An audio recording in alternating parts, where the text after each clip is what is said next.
ఓర్గలు 9 national టీవీకి స్వాగతం. కాకా ప్రజల ఆస్తి, పేతుల ధైర్యమని సీఎం రేవంత్ రెడ్డి కీర్తించారు. తెలంగాణ ప్రభుత్వం ఆధ్వర్యంలో రవీంద్ర భారతి వేదికగా కాకా వెంకటస్వామి జయంతి వేడుకలు ఘనంగా జరిగాయి. ఈ కార్యక్రమానికి సీఎం రేవంత్ రెడ్డి ముఖ్య అతిథిగా హాజరయ్యారు. ఈ సందర్భంగా ఆయన మాట్లాడుతూ జాతీయ స్థాయి నేతల్లో కాకా వెంకటస్వామి ముఖ్యులు అని సీఎం గుర్తు చేశారు. తెలంగాణలో ఏ రాజకీయ పార్టీ అధికారంలో ఉన్నా కాకా జయంతి అధికారికంగా నిర్వహించడం ప్రభుత్వాల బాధ్యత అని రేవంత్ రెడ్డి చెప్పారు. కాకా జయంతి వర్ధంతిని అధికారికంగా నిర్వహించవలసిన వాళ్ళు అసూయతోనూ ద్వేషంతోనూ నిర్వహించకుండా వదిలేశారని బీఆర్ఎస్ పై సీఎం రేవంత్ రెడ్డి మండిపడ్డారు. తెలంగాణ ఏర్పాటు కోసమే కాంగ్రెస్ తో బీఆర్ఎస్ కు పొత్తు కుదుర్చారని సీఎం చెప్పారు.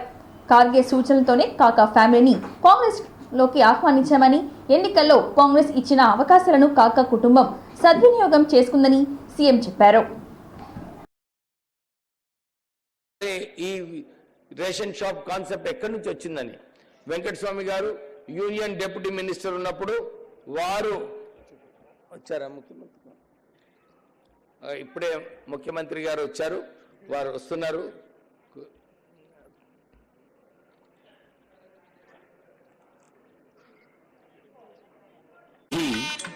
పూరి గుడిసెల పేరు నిలిపిన పేదల పెన్నిధి, కష్టజీవుల ఇష్టము నెరిగిన శ్రామిక సన్నిధి, దేశంలోనే ఒక సీనియర్ పార్లమెంటేరియన్గా రాష్ట్ర కేంద్ర ప్రభుత్వాలు ఎంత పెద్ద హోదా ఉన్నా పేదలకు ఎప్పుడు అందుబాటులో ఉండే పెద్దలు, అందరితో కాకా అని ఆత్మీయంగా పిలిపించుకున్న వెంకటస్వామి గారు బడుగుల కోసం ప్రతి అడుగు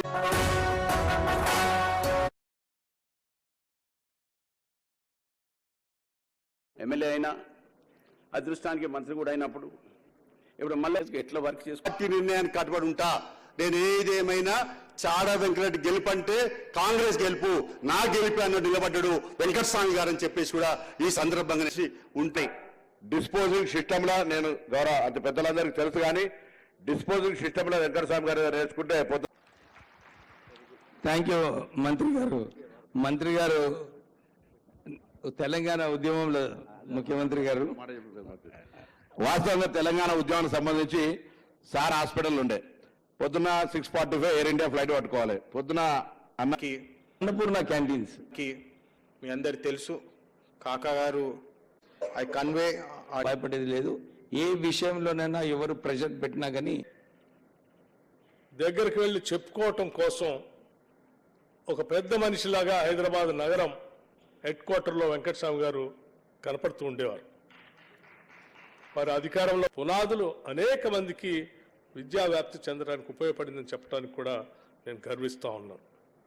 ఈ దేశంలో రమ్మని నేను పంపించినట్టుగా మీరు 2 డిస్ట్రిక్ట్స్ కానీ వారు ఒక పెద్దలు, పార్లమెంట్ సభ్యులు తెలంగాణ రాష్ట్ర ప్రభుత్వం అధికారికంగా నిర్వహించాలని నిర్ణయించిందని చేయండి అని చెప్పి ఈ పరిణామాలు తెలంగాణ రాష్ట్ర ఏర్పాటు ప్రక్రియకు ఏ విధంగా సహకరించబోతున్నాయి, ఇందులో ఎవరెవరు ఏ బాధ్యత నెరవేర్చబోతున్నారు అని చెప్పి ఆ రోజు నేను నిశ్చితంగా నేను గమనించిన దాని ప్రకారం ఆనాడు ఇప్పుడు గొప్పలు చెప్పుకునే వాళ్లకు 25 ఎమ్మెల్యే సీట్లు గెలవడానికి, 5 పార్లమెంట్ సీట్లు గెలవడానికి కాకా వెంకట్ హైదరాబాద్ నగరంలో ఇప్పించిన కాకను మర్చిపోవడం అనేది ఇందిరాగాంధీ గారి కుటుంబానికి సన్నిహిత సంబంధాలు, కాంగ్రెస్ విధానాలు, సిద్ధాంతాలే కాదు, చేవెళ్లకు డాక్టర్ బాబాసాహెబ్ అంబేద్కర్ ప్రముఖంగా ఉంటుంది.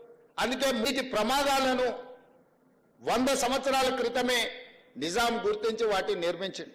తద్వారా హైదరాబాద్ నగరం ఒక విశ్వనగరంగా అభివృద్ధి చెందింది. నేను మా ఉప ముఖ్యమంత్రి గారు కూర్చుంటాం, అధికారులందరినీ పిలిపిస్తా, ప్రణాళికలన్నీ ప్రజలకు చూపిద్దాం, ప్రజల్ని ఎట్లా ఆదుకుందాం, ఎట్లా బాగు చేద్దామో చెప్పండి. ప్రత్యామ్నాయంగా వాళ్ళకి మంచి ఇల్లు కట్టిద్దామా, లేకపోతే నష్టపరిహారం ఇద్దామా, వాళ్ళు బాగా పనిచేసుకోవడానికి ఉపాధి కల్పిద్దామా, వాళ్ళ పిల్లలు చదువుకోవడానికి మంచి పాఠశాలలు నిర్మిద్దామా, వాళ్ళ ప్రత్యామ్నాయం ఏం చేద్దామో చెప్పండి. లేదు అంటే ఇట్లనే వదిలేసి మూసేద్దాం, అది కూడా చెప్పండి. చెరువులు పోయి, కుంటలు పోయి, నాలాలు పోయి, మూసి కూడా పోయిందంటే రేపు అనంతగిరి కొండల్లో నుంచి వచ్చే ఈ వరదను, ఈ ఉప్పెనను ఏ రకంగా హైదరాబాద్ నగరం భరిస్తుందో చెప్పండి. ఇవాళ ఎక్కడైనా 1200, 1400 ఫీట్లు బోర్ వేయకుంటే ఎక్కడన్నా నీళ్ళు వస్తున్నాయా? మరి హైదరాబాద్ నగరం మొత్తం కాంక్రీట్ జంగిల్ అయిపోయింది. మరి గ్రౌండ్ వాటర్ పడిపోయి నగరం మొత్తం దెబ్బతిని ఇవాళ మూసీలో త్వరలో సీఎం రేవంత్ రెడ్డి మీద పరువు నష్టం దావా వేస్తానని బీఆర్ఎస్ వర్కింగ్ ప్రెసిడెంట్ కేటీఆర్ అన్నారు. ఇప్పటికే ఓ మంత్రి మీద కేసు వేశానని చెప్పారు. తనపై అనుచిత వ్యాఖ్యలు చేసిన వాళ్లను ఎవరిని వదిలిపెట్టనని చెప్పారు. మోడీకే భయపడలేదు, చిట్టి నాయకుడికి భయపడతామా అని అన్నారు. కందుకూరు రైతు ధర్నాలో పాల్గొన్న కేటీఆర్ రేవంత్ పాలన విఫలమైందని విమర్శించారు. అన్ని వర్గాలను రేవంత్ రెడ్డి మోసం చేశారని చెప్పారు. మూసీ బ్యూటిఫికేషన్ కాదు లూటిఫికేషన్ అని సెటైర్ వేశారు కేటీఆర్. రేవంత్ రెడ్డి కళ్ళు శాంతిస్తాయంటే తమవి కూలగొట్టు కానీ పేదల జోలికి మాత్రం వెళ్ళవద్దని కేటీఆర్ అన్నారు. గారు అని చాలా పెద్ద పెద్ద మాటలు మాట్లాడినరు. మర్యాద ఎవరికి ఇవ్వాలంటే మర్యాద ఉన్నోనికి ఇవ్వాలి. మర్యాద కొద్దిగా మానము సిగ్గు శరము ఉన్నోనికి ఇవ్వాలి. ఈయనకి ఏమీ లేవు కాబట్టి ఎటువంటి మనిషికి జర వెనకకెళ్ళి నిలబెట్టకూడతాను. మీ ఫోటోలో పిచ్చి పాడుగా నాకు పేరున ఈరోజు నేను ప్రజలతోనే భువనగిరి పార్లమెంట్ నుంచి పోటీ చేసిన అన్నగారు పెద్దలు గౌరవనీయులైన పెద్దలు అన్నగారు ముషీరాబాద్ శాసనసభ్యులు అన్న ముఠా గోపాల్ అన్నగారు, మా తమ్ముడు యువ నాయకుడు మీకు ఎల్లవేళలా అందుబాటులో ఉండే పట్లోళ్ళ కార్తీక్, ప్రతి ఒక్కరికి హృదయపూర్వకంగా నమస్కారం, హృదయపూర్వకంగా స్వాగతం. రేవంత్ రెడ్డి ఎలక్షన్లకు మునుపు ఏమేం అయిపోయిందా? సంతకం అయిందా? డిసెంబర్ 9 పోయిందా? కడుతా మీరు కందుకూరులు అందరూ హుషారు, మీరు బాగా మీరు చెప్పాలి. ఈ దేవుడు ఆ దేవుడు కాదు, అందరు దేవుళ్ళను మొత్తానికి మనుషులనే కాదు దేవుళ్ళను కూడా మోసం చేసిండు మన చిట్టి నాయుడు అని లొల్లి పెట్టిండు. అని నేను అడుగుతున్నా ఇవాళ నోటి అని బాధపడే పరిస్థితి వచ్చింది. ఇప్పుడు కేసీఆర్ 2000 ఇస్తుండు, నేను 4000 ఇస్తా, ఇద్దరికి ఇస్తా అని చెప్పిండు. ముసలి మన చిట్టి నాయుడు గారిని తెలివి ఇట్లున్నది. కమిషన్ ఇస్తారా మీరేమన్నా ముఖ్యమంత్రికి? ఇయ్యరు. విక్రమార్క ఇష్టం వచ్చిన రోత ఉట్టించే మా కులగొట్టిన కన్నా నువ్వు శాంతిస్తావు అనుకుంటే ఇంట్లో మీదికి పోకు అనే మాట. ఏమయ్యా మరి 100 రోజుల్లో మొదలు పెడతా అన్నావు, ఇన్ని రోజులకు ఇంకా ఏం దిక్కు లేదు, అతి లేదు, గతి లేదు, ఏం సంగతి అని అడగాలి. హుషారు కావాలి, మనం ఇట్స్ పెట్టద్దు. అగో బతుకమ్మ సీరియల్ అంటుండు మా తమ్ముడు. బతుకమ్మ సీరియల్ ఎక్కడ తమ్మి? ఆయన ఇంట్లో ఉన్న సీరియల్ ఎత్తుకపోతే ఆయన గొప్పోడు. బతుకమ్మ సీరియల్ అయితే రావు. మన ఆడబిడ్డలను గౌరవించాలన్న సంస్కారం లేకుండా, అందుకే ఆ రోజు సినీ పరిశ్రమలో అందరినీ ఆనందాన్ని పంచే రాజేంద్ర ప్రసాద్ ఇంట్లో విషాదం చోటు చేసుకోవడం చాలా బాధాకరమని మెగాస్టార్ చిరంజీవి అన్నారు. సీనియర్ యాక్టర్ రాజేంద్ర ప్రసాద్ కూతురు గాయత్రి గుండెపోటుతో ఇవాళ హఠాత్ మరణం చెందిన విషయం తెలిసిందే. ఈ క్రమంలో కుక్కట్పల్లి ఇందూ విలాస్లోని రాజేంద్ర ప్రసాద్ ఇంటికి వెళ్లి గాయత్రి భౌతిక గాయానికి నివాళులర్పించారు. ఈ సందర్భంగా చిరంజీవి మాట్లాడుతూ చిన్న వయసులోనే రాజేంద్ర ప్రసాద్ కూతురు గాయత్రి మరణ వర్ణం వినడం చాలా బాధాకరమని అన్నారు.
అందరికీ వినోదం పంచే రాజేంద్ర ప్రసాద్ ఈ రోజున తన వీట విషాదం జరిగింది. ఆ విషాదం ఎలా తీసుకుంటాడు అని అనుకుంటే తనకున్నటువంటి వ్యక్తిత్వంతో ఆ బాధను కూడా దిగమింగుకుని మళ్ళీ తప్పదు జీవితంలో మనం అన్ని చవి చూడాలి, భగవంతుడు ఎన్ని పరీక్షలా పెడతాడంటూ ఒక వేదాంతలాగా తను మాట్లాడుతుంటే మరింత బాధ అనిపించింది.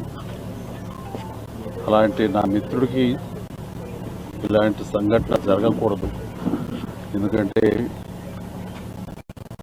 చిన్నవాళ్ళు పెద్దవాళ్ళు ఏమవుతారు ఏంటి అంటూ ఆ వయసుకు సంబంధించి మరణానికి దగ్గర అవుతున్న కొద్దీ వాళ్ళు బాధపడతారు. అలాంటిది బిడ్డలు ఇంకా ఎదుగుదల ఉంది, వయసు సగం కూడా కాలేదు జీవితకాలంలో, వాళ్ళు అలా కనుమరుగైపోతారనేది తట్టుకోవడం చాలా కష్టం. అలాంటి పరిస్థితి రోజున నా మిత్రుడికి ఆ కుటుంబానికి కలిగినందుకు చాలా చాలా బాధ అనిపిస్తుంది.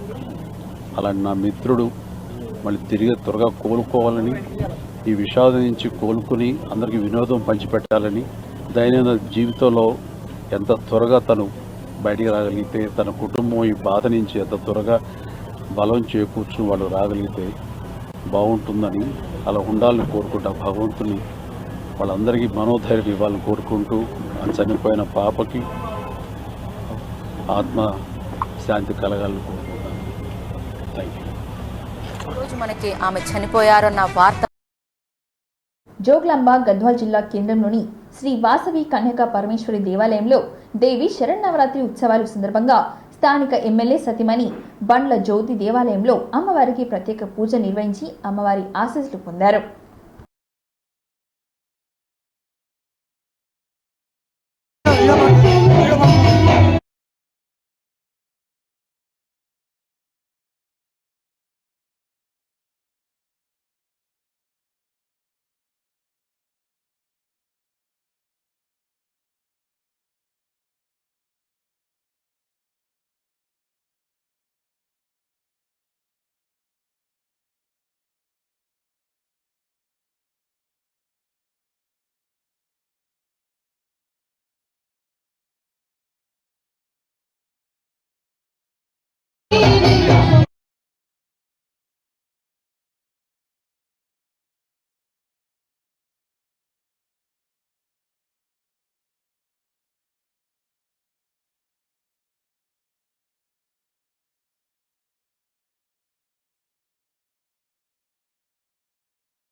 मातृकाभीजरोपिण्ये नमः, नित्यानन्दाय नमः, नित्यबोधाय नमः, नादिन्ये नमः, जनमोदिन्ये नमः, तुत्यप्रत्यायिन्ये नमः, सुप्रकाशात्मरूपिण्ये नमः, त्रिपुराय नमः, भैरवे नमः.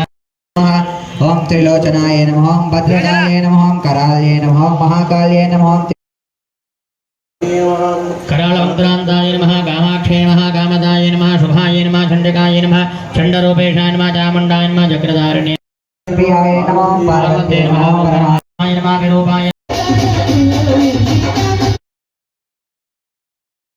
పరమేశ్వరి దేవాలయం నవరాత్రుల్లో ఈరోజు రెండవ రోజు.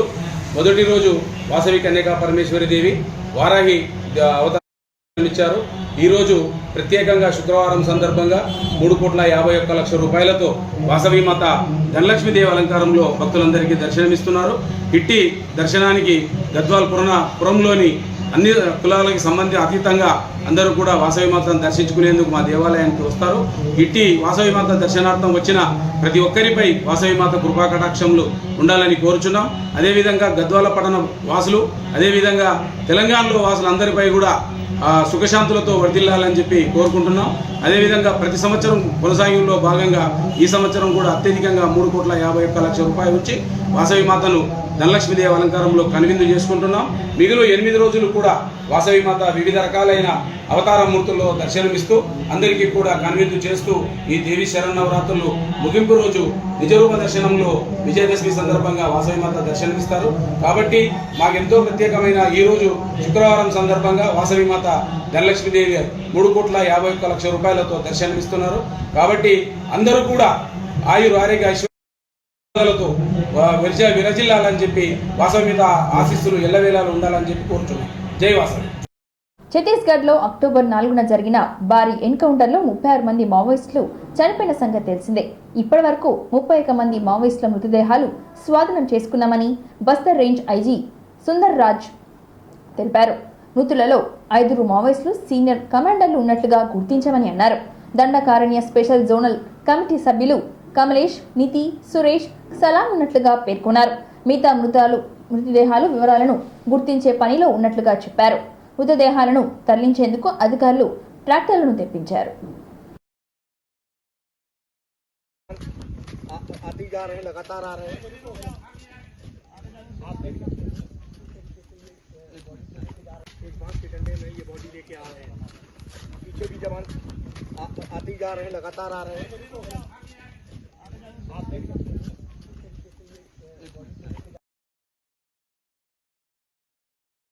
రాజీవ్ గాంధీ అంతర్జాతీయ స్టేడియంలో త్వరలో జరగనున్న T20 క్రికెట్ మ్యాచ్ నిర్వహణకు సంబంధించిన భద్రతా ఏర్పాట్లపై రాచకొండ కమిషనర్ సుధీర్ బాబు సమీక్షా సమావేశం నిర్వహించారు. ఉప్పల్ స్టేడియంలో డీసీపీలు, ఏసీపీలు, జెహెచ్ఎంసీ, ఫైర్, ఎలక్ట్రిసిటీ డిపార్ట్మెంట్ అధికారులతో పాటు హైదరాబాద్ క్రికెట్ అసోసియేషన్ ప్రతినిధులతో కలిసి సమీక్షా సమావేశం నిర్వహించారు. ఈ సందర్భంగా సిపి మాట్లాడుతూ రాచకొండ కమిషనరేట్ పరిధిలోని జరగనున్న మ్యాచ్ నిర్వహణకు అవసరమైన అన్ని రకాల సెక్యూరిటీ జాగ్రత్తలు తీసుకోవాలని చెప్పారు. రాచకొండ కమిషనరేట్ పరిధిలో క్రికెట్ పోటీలు నిర్వహించడం గొప్ప అవకాశమని, ఎన్ని సవాళ్లు ఎదురైనా తగిన విధంగా పటిష్టమైన భద్రత ఏర్పాటు చేయాలని, ప్రేక్షకులకు ఎటువంటి అసౌకర్యం కలగకుండా బందోబస్తు ఏర్పాటు చేయాలని అధికారులను ఆదేశించాలని పేర్కొన్నారు. టికెట్ పంపిణీలో ఎటువంటి గందరగోళం లేకుండా చూడాలని నిర్వాహకుల బృందం సూచించింది. ప్రేక్షకులకు ఎటువంటి అసౌకర్యం కలగకుండా ఉండేందుకు అవసరమైన పార్కింగ్ ఏర్పాటు చేయాలని సూచించారు.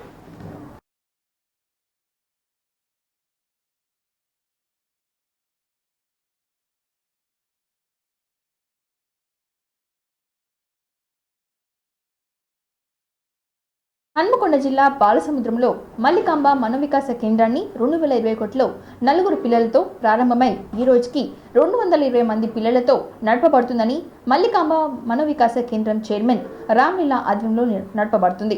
69 మంది పిల్లలు మూగవారు, చెవిటివారు ఉన్నారు. వీరికి సంబంధించి వైద్య సదుపాయాల కోసం తీసుకుపోగా కొంచెం ఇబ్బందికరంగా మారుతుందని, దాతలు సహాయం చేసినప్పటికీ అంతంత మాత్రంగానే ఉందని చెప్పారు. ఇందులో ఇంటర్మీడియట్ పిల్లలకు ఎడ్యుకేషన్ ఇక్కడ ఇవ్వబడుతుందని, మా టీచర్స్ ఫ్యాకల్టీతో ఎప్పటికప్పుడు పిల్లల బాగోగులు చూసుకుంటూ ఈ మనోవికాస కేంద్రాన్ని నడిపిస్తున్నామని చెప్పారు. తల్లిదండ్రులు లేని పిల్లలు ఏ రోజు ఎలా ఉంటారో అనే పరిస్థితి చాలా దారుణంగా ఉంటుందని ఆమె చెప్పారు. అత్యవసర పరిస్థితిలో వైద్యం కోసం వెళ్ళినప్పుడు డాక్టర్స్తో కొంతమంది నిర్లక్ష్యం చేయడంతో ఎటు వెళ్ళలేని పరిస్థితిలో ఉంటామని చెప్పారు. అంతేకాకుండా ఫిజియోథెరపీ, స్పీచ్ థెరపీ అనేది కూడా మనోవికాస కేంద్రంలో ఈ పిల్లలకు కల్పిస్తామని ఆమె చెప్పారు. దయచేసి స్థానిక శాసనసభ్యులు, రాజకీయ పార్టీకి సంబంధించిన నాయకులు, జిల్లా కలెక్టర్లు, ఇతర అధికారులు ఈ మనోవికాస కేంద్రాన్ని మరింత పైకి తీసుకువెళ్లాలని, ప్రభుత్వ సహాయం ఈ మనోవికాస కేంద్రాన్ని అందించాలని ఓరుగల్లు 9 నేషన్ టీవీ తరపున ఆమె చెప్పారు.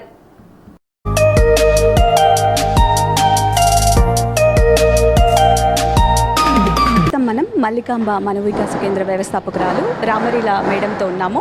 వారిని అడిగి ఈ సంస్థను ఎప్పుడు స్థాపించారు, ఎలా స్థాపించారు, ఎంతమందితో స్థాపించారు అనే కొన్ని ముఖ్య విషయాలను మనము అడిగి తెలుసుకుందాం. మేడం చెప్పండి. నమస్తే అండి. నా పేరు రామలీలా అండి. నేను మల్లికాంబ మనోవికాస కేంద్రం ఫౌండర్ని. మా ఇన్స్టిట్యూషన్ నా 3 పిల్లల్లో 2 మెంటల్లీ ఛాలెంజ్ చిల్డ్రన్. మా పిల్లలతో పాటు కొంతమందికి హెల్ప్ చేయడం స్టార్ట్ చేయడం జరిగింది. 2001లో ఈ సంస్థను స్టార్ట్ చేయడం జరిగిందండి. అప్పటి నుంచి 4 పిల్లలతో స్టార్ట్ చేశాము. ఇప్పుడు 220 చిల్డ్రన్కి సర్వీస్ చేస్తున్నాము. వీళ్ళలో 69 చిల్డ్రన్ డెఫెండమ్ పిల్లలు, వీళ్ళందరూ కూడా డెఫెండమ్ చిల్డ్రన్. అట్లానే మిగతా అందరూ కూడా మెంటల్లీ ఛాలెంజ్ చిల్డ్రన్. చాలామంది పిల్లలు పేరెంట్స్ లేని పిల్లలు ఇట్లా అని దానికి ఇక్కడ మేము సంస్థ రన్ చేస్తున్నాము. లేకుండా వదిలేసిన పిల్లలు కూడా ఉన్నారు కదా, అంటే వాళ్ళు మీరు చిన్న ఏంటంటే వాళ్ళకి ఎటువంటి ఇబ్బంది కలగకుండా వాళ్ళు ఎవరైతే మామూలు మనలాగా వాళ్ళకి ఏమి అవసరాలు ఉన్నాయి, ఏమి వాళ్ళకి కావాలి అనేది వాళ్ళు చెప్పలేరండి.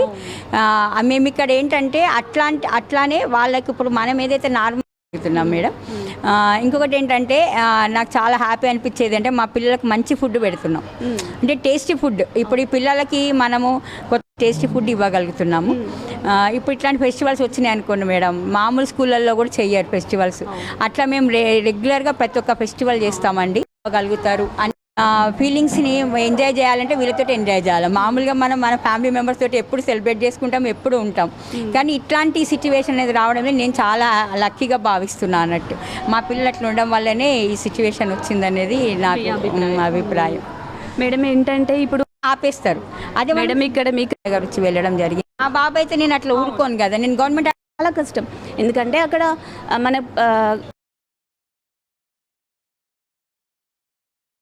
ఇప్పుడు చాలామంది మీరు అంటే వాళ్ళలో అవేర్నెస్ రావాలి. ఇట్లా మీరు చెప్తున్నారు కదా, వాళ్ళు కనేసి ఇక్కడ వదిలేసి వెళ్తున్నారు, అట్లా కాకుండా ఇప్పుడు కొంత అవేర్నెస్ వచ్చింది. మేడం మీరు మీడియా ముఖంగా మన రాజకీయ నాయకులకు చెప్పాలంటే ఇది ఒకటే అడుగుతున్నారు.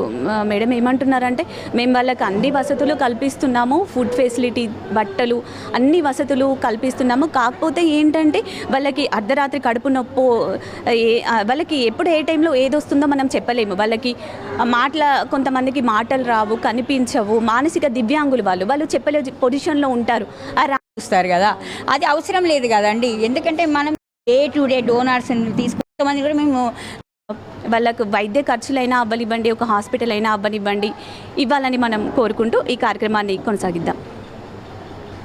రాష్ట్రంలో 4 రోజుల పాటు మోస్తరు నుంచి భారీ వర్షాలు పడే అవకాశం ఉందని వాతావరణ శాఖ వెల్లడించింది. బంగాళాఖాతంలో ఏర్పడిన ఉపరితల ఆవర్తన ప్రభావంతో రాష్ట్రంలోని పలు జిల్లాల్లో వర్షాలు పడతాయని తెలిపింది. ఈ మేరకు రాష్ట్రానికి ఎల్లో అలర్ట్ జారీ చేసింది. శనివారం నిజామాబాద్, రాజన్న సిరిసిల్ల, సిద్దిపేట్, యాదాద్రి భువనగిరి, రంగారెడ్డి, హైదరాబాద్, మేడ్చల్ మల్కజ్గిరి, వికారాబాద్, సంగారెడ్డి, మెదక్, కామారెడ్డి, మహబూబ్ నగర్, నాగర్ కర్నూల్, వనపర్తి, నారాయణపేట్, జోగులాంబ గద్వాల్ జిల్లాలకు ఎల్లో అలర్ట్ జారీ చేసింది. ఆదివారం రంగారెడ్డి, వికారాబాద్, సంగారెడ్డి, మహబూబ్ నగర్, నాగర్ కర్నూల్, వనపర్తి, నారాయణపేట్, జోగులాంబ గద్వాల్ జిల్లాలకు ఐఎండీ ఎల్లో అలర్ట్ జారీ చేసింది. అలాగే సోమ మంగళవారంలో జయశంకర్ భూపాల్పల్లి, ములుగు, భద్రాద్రి కొత్తగూడెం, మహబూబాబాద్, వరంగల్, హనంకొండ, జన్గాం, సిద్దిపేట్, యాదాద్రి భువనగిరి, రంగారెడ్డి, హైదరాబాద్, మేడ్చల్ మల్కజ్గిరి, వికారాబాద్, సంగారెడ్డి, మహబూబ్ నగర్, నారాయణపేట్, నిజాంపేట్, నిర్మల్, కొమరభీం, ఆసిఫాబాద్, మంచిర్యాల, సిరిసిల్ల, కరీంనగర్, పెద్దపల్లి, కామారెడ్డి జిల్లాలకు ఎల్లో అలర్ట్ జారీ చేసింది.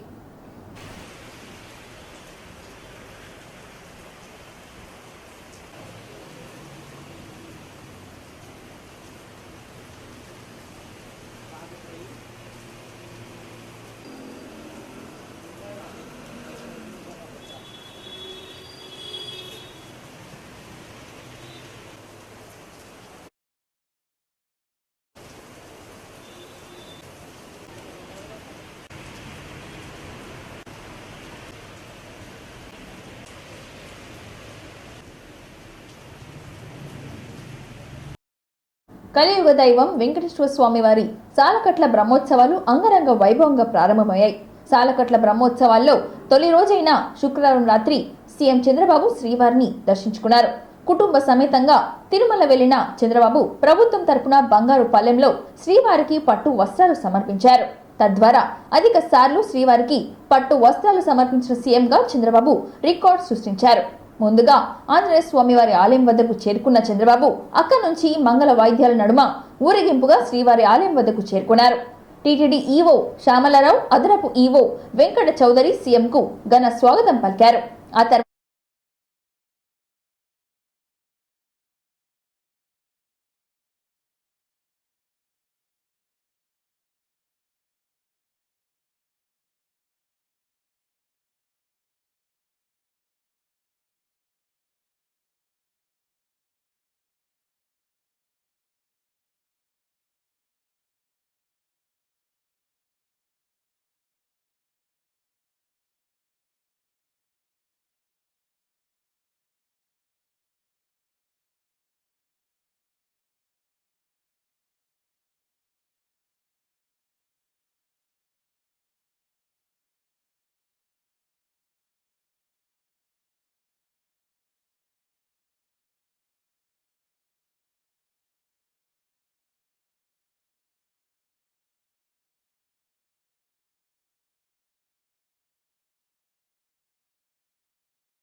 ఇంతటితో ఈ వార్తలు సమాప్తం. మరిన్ని వార్తలతో మళ్ళీ కలుద్దాం.